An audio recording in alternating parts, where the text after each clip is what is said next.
We've got a special guest, a part of the Toronto Maple Leafs alumni who was here in Brockville this past weekend for the Brockville Winter Classic is Trevor Kidd. And so here is a part of the interview that he and I did last week. So enjoy that, and we'll talk to you again next week. Trevor, I got to ask you right off the top, and I've had a lot of people ask me prior to this that this has got to be the first question you have to ask. So just how did you end up with those iconic Brian's Checkered pads? That's funny.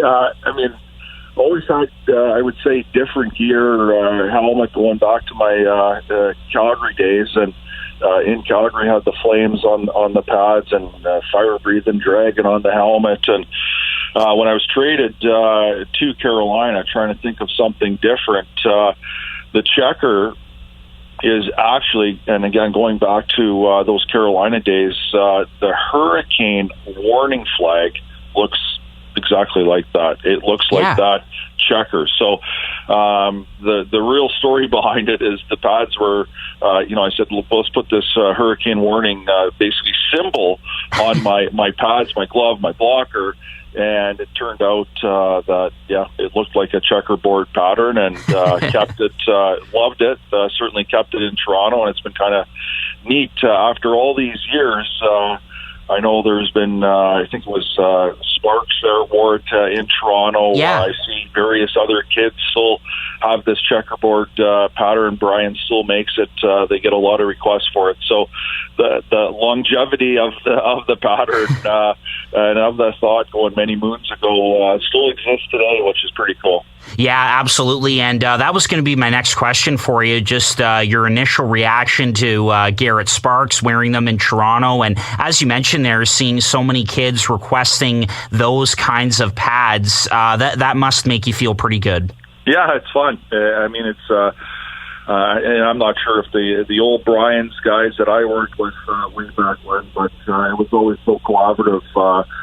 They were a unique company, 25 years ago, in that they tried to make, goaltenders wear this helmet, equipment, and what it looked like was an expression. And Brian's was always so willing to be collaborative in that and finding that expression with what design would look like, not only for a helmet, but certainly the pads and the glove and the blocker that guys wear. And you see a little bit that still today with the Brian's type gear. So still have, I have some Toronto Maple Leaf versions of that, but I actually don't wear that stuff because I for some reason, I feel that I'm going to pass it down the line here in our family, and so I have a version of it. I wear the Carolina Hurricanes version of that checkerboard pattern. That's what I usually wear when I'm playing that.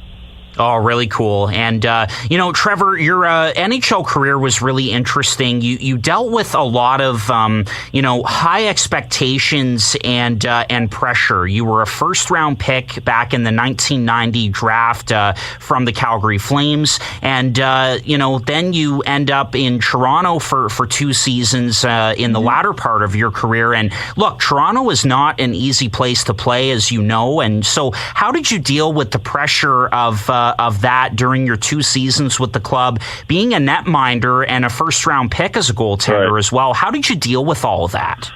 Well, my junior career was pretty. It was fast and furious, starting with the Wheat Kings and Spokane Memorial Cup, won that with Spokane, and 3 World Juniors, winning 2 of those, and playing the Olympics. And you mentioned the first-round draft pick to Calgary and starting my career off there.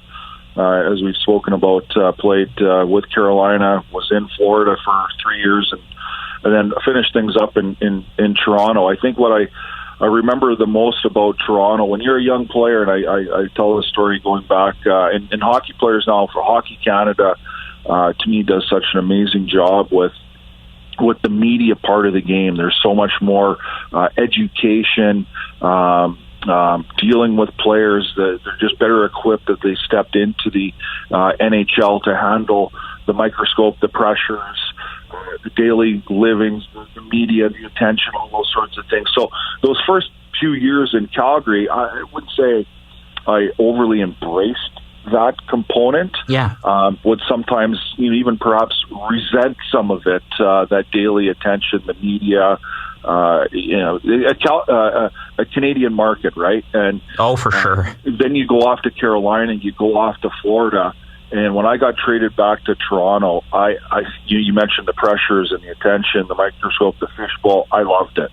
and just it was maybe a little bit more mature, having a few more years underneath the belt. I just thought it was the coolest thing ever to have that type of attention on a daily basis, and not just at the rink, going for a coffee, going to the mall, getting gas at the gas station, walking the mall, whatever it was, everywhere you went, it was, I could not believe the hockey fan and how they would recognize you, how they would ask you, what happened there last night? You guys, a great week. That game last night, loved that play. And it was nonstop. And again, when I go back to Calgary, I would have a little bit resented, but I wouldn't embrace that, right? It was more of an inconvenience. And coming back to Toronto, I love that part of it, that the hockey fan was just so